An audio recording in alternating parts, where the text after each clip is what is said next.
Assalamualaikum warahmatullahi wabarakatuh. Hai teman-teman, kembali lagi di Tengku Ridwan Channel.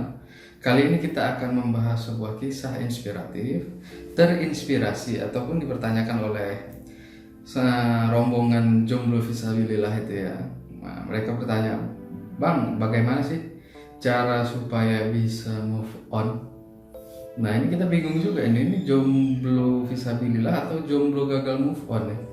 Nah, tapi terlepas dari itu, ada salah satu kisah menarik yang tentang mungkin bisa dijadikan sebagai inspirasi di dalam kisah jomblo itu ya.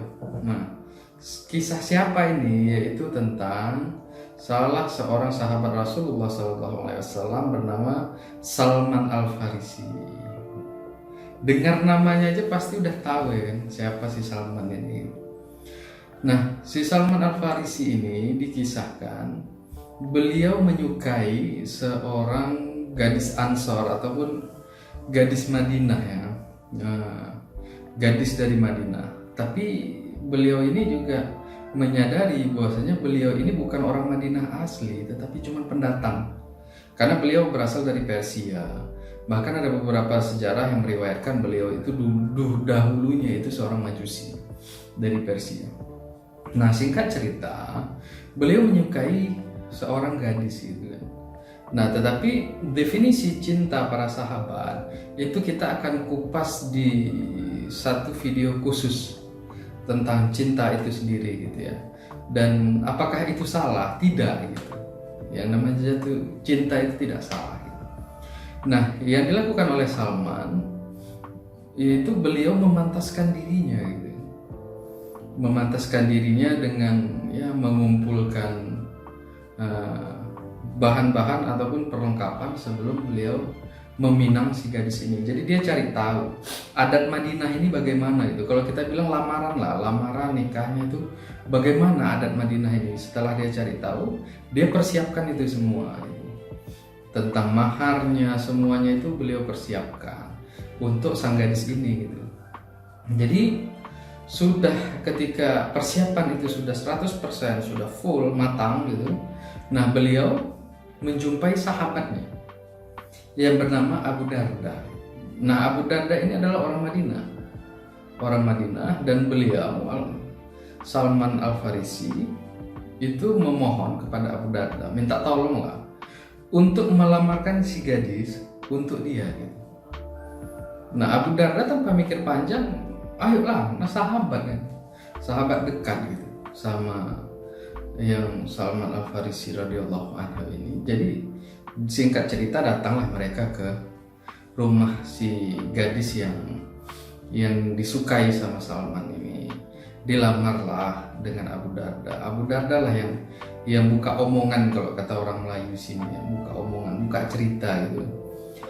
Jadi dibilangnya sama orang tua si gadis, jadi kan disambutlah dengan baik. Abu Darda bilang, nah, setelah mengucapkan salam gitu kan, beliau memperkenalkan diri dan mengatakan bahwasanya ini adalah sahabat saya yang bernama Salman Al Farisi. Beliau berasal dari Persia dan Islam itu telah memuliakannya, dan dia juga memuliakan Islam dengan ikut perang di dalamnya, membela Islam itu. Dan Allah telah mengangkat derajatnya dari Rasulullah SAW, karena Rasulullah SAW sendiri telah menyatakan bahwa Salman Al Farisi ini adalah ahlu bait ataupun keluarga daripada Rasulullah SAW. Jadi statusnya bukan hanya sahabat, tetapi sudah dianggap sebagai keluarga oleh Rasulullah SAW. Jadi derajatnya itu sudah diangkat oleh Allah Subhanahu Wa Taala. Nah, itulah pembukaan daripada si Abu Darda gitu kan. Nah, tetapi di ajaran Islam itu sendiri tidak ada paksaan gitu. Dan orang tua si gadis mengatakan, Alhamdulillah, masya Allah, subhanallah katanya. Betapa senangnya kami ketika anak kami dilamar oleh seorang yang dekat dengan Rasulullah SAW, dan alangkah bahagianya kami ketika mendapatkan seorang menantu yang bahagian daripada keluarga Rasulullah SAW. Itulah jawaban dia. Tetapi kami harus menanyakan kepada putri kami tentang ketersediaannya, maksudnya tentang kesediaannya, mau nggak menikah dengan Salman. Nah, jadi ada tabir kan, kayak ya, tirai gitu kan. Di belakang tirai itu si perempuan berbisik kepada ibunya, dan ibunya yang menyampaikan jawaban itu dari anaknya, mengatakan bahwasanya si anak itu menolak lamaran Salman. Jadi dia mengatakan, kalau kami boleh mengatakan hal yang sejujur-jujurnya, bahwasanya anak kami untuk saat ini tidak ingin dipersunting oleh si Salman radhiyallahu anhu. Jadi terdiamlah mereka kan. Ada tetapinya. Terus ibunya mengatakan, tetapi apabila Abu Darda itu memiliki kemauan yang sama dengan Salman, maka kami menyetujuinya.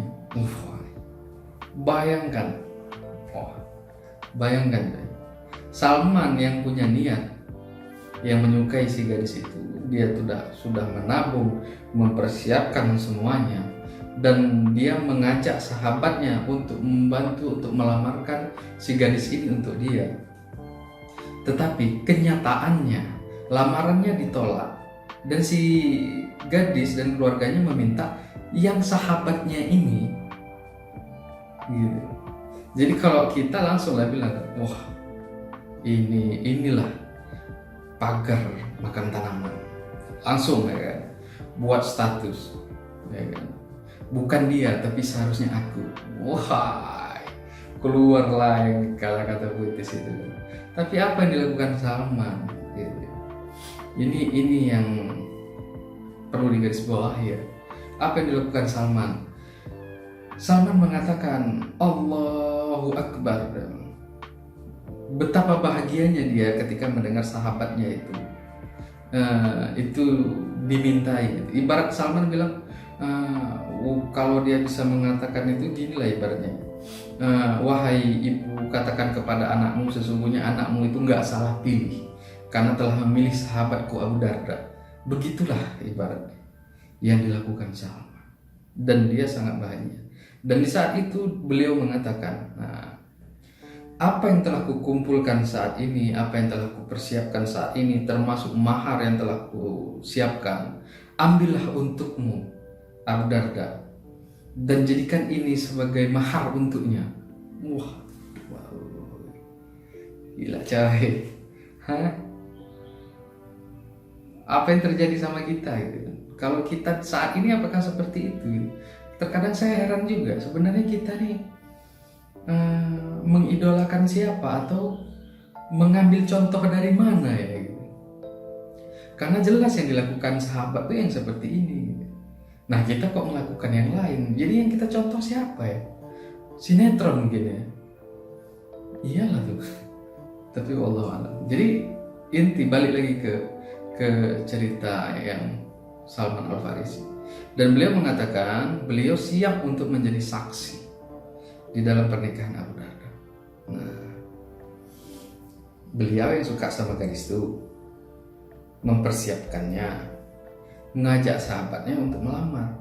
Si gadis itu suka sama sahabatnya, dan beliau memberikan semua persiapan itu kepada sang sahabat.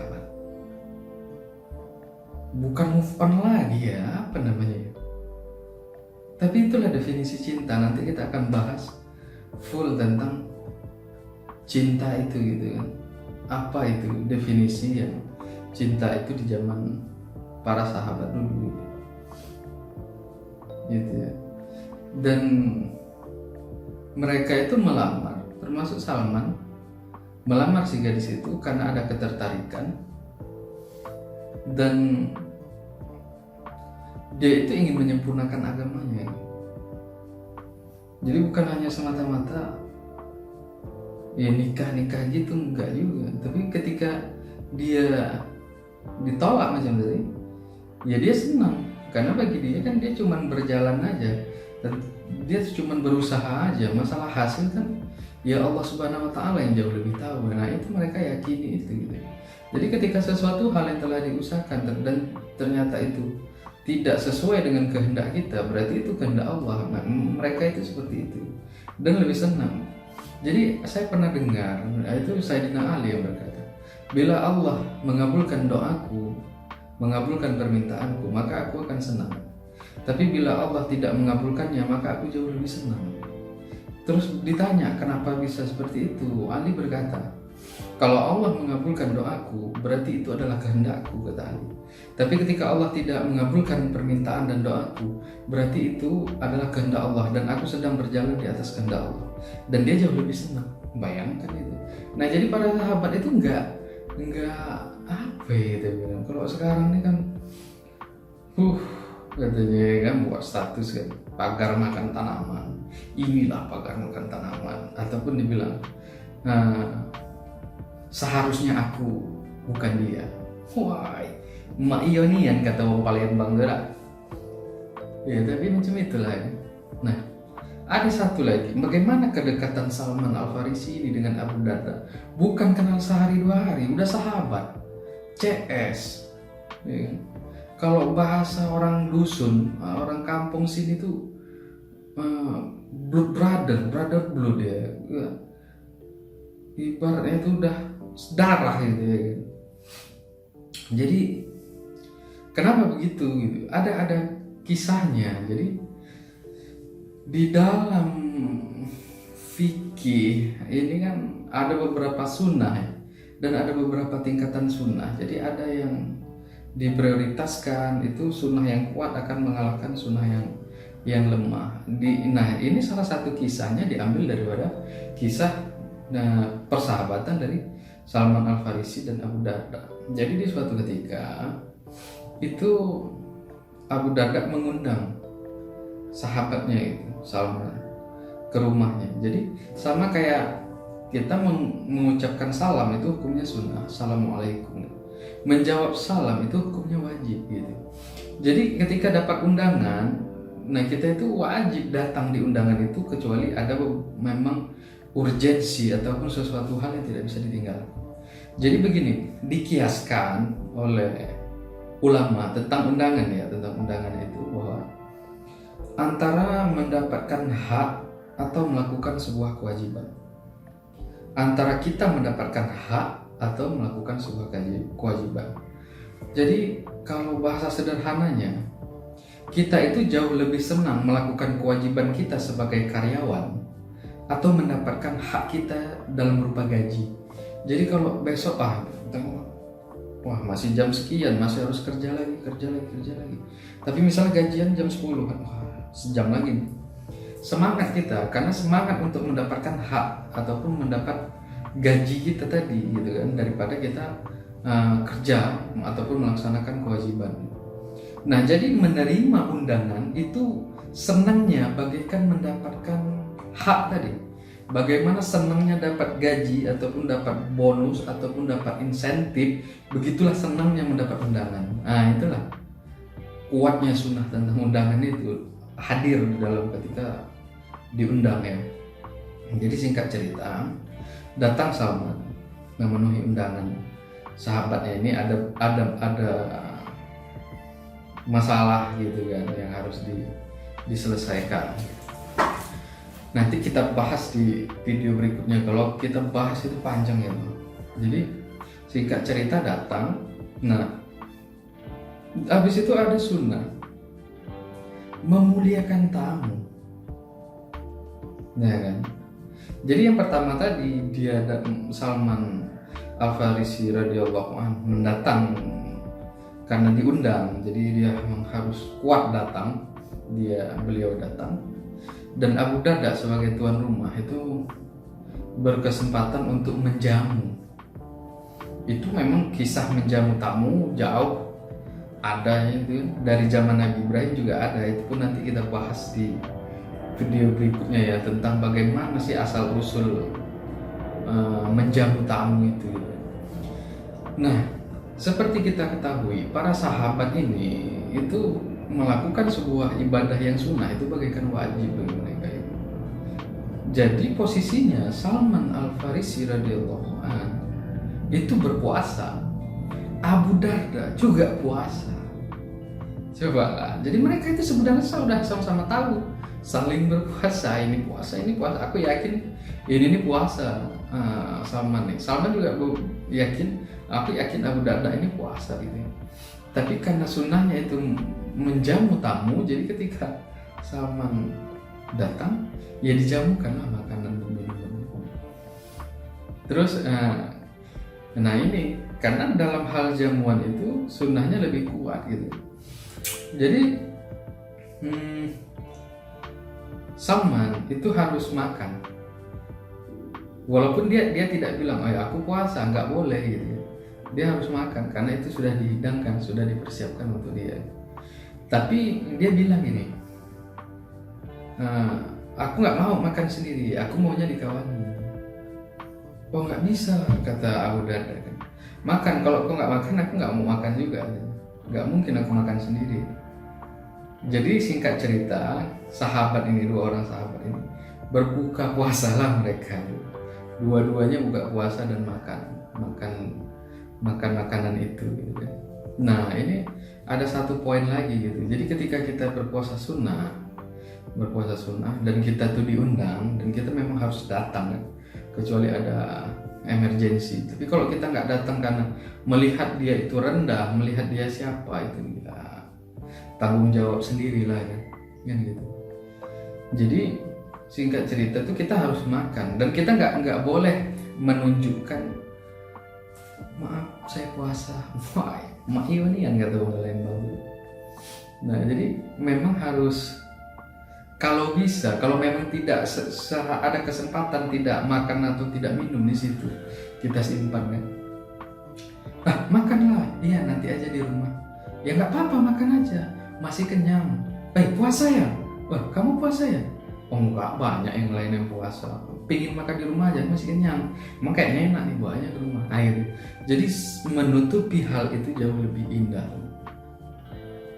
Jadi jangan, kalau kita ya, kalau bukan kita, kalau saya lah ya, datang awak ya kan, dihidangkan lah, bang, minumlah, ini ada tape nih, ada ini nih. Wah, macam mana ya, mohon maaf kali. Kenapa bang? Ini kan hari Kamis. Oh abang puasa ya? Ya macam mana ya sih? Biar tahu orang ya kan. Kalau bisa itu kita umumkan pun pakai toa masjid ya kan, bahwasanya kita puasa gitu. Biar tahu orang. Itu kalau saya, kalau teman-teman semua enggak, saya yakin itu gitu kan. Kalau saya ini aduh, mak iyo nih kan kata orang Palembang. Ya itulah. Nah jadi apa hikmahnya gitu kan? Ya, untuk jomblo-jomblo yang katanya jomblo fisabilillah tapi nyatanya karena belum bisa move on ya kan? Mungkin ini sebuah kisah yang cocok kali ya, ataupun sebuah inspirasi gitu. Bahwasanya ketika engkau mencintainya bukan terhadap makhluknya gitu, tapi kepada sang pencipta makhluk. Masih banyak kok yang lain. Nanti kita bahaslah di video selanjutnya. Bagi teman-teman yang nggak sabar ya silahkan komen ya. Kita akan bahas tentang bab hakikat cinta itu sendiri gitu, dan para sahabat itu bagaimana sih untuk cintanya itu. Apakah mereka sama kayak kita sekarang jauh, dan ada definisinya, ada progresnya ya gitu. Dan nanti itu kita buat di video yang berikutnya. Dan bagi jomblo-jomblo yang mengaku jomblo fisabilillah, dan mudah-mudahan benar jomblo fisabilillah, bukan jomblo yang gagal move on ya kan. Nah itu sebuah kisah tentang ditolaknya lamaran Salman Al-Farisi. Bahkan si perempuan maunya itu dengan sahabat Salman, di mana sahabat itu dipercayai untuk melamarkan dia untuk Salman ya. Jangan kalian bilang pagar makan tanaman. Kalau namanya sahabat ya saling support lah kan gitu. Ya kan? Masa kalian bilang pagar makan tanaman? Itu mungkin itulah kita rubah ya pola pikir kita. Sebenarnya ini kita ini ikut siapa gitu. Yang kita lakukan saat ini kita ini ikut siapa gitu. Kalaulah kita ikut Rasulullah SAW, para sahabat itu kan ada acuan ya, ada garis acuannya, ada panutannya gitu. Jadi kalau nggak ada dalam panutan, ya kita ini ikut siapa itu ya. Nah itulah mungkin salah satu yang bisa saya katakan, terutama untuk diri saya sendiri dan kepada teman-teman semua. Saya akhiri dengan wabillahi taufiq wal hidayah. Assalamualaikum warahmatullahi wabarakatuh.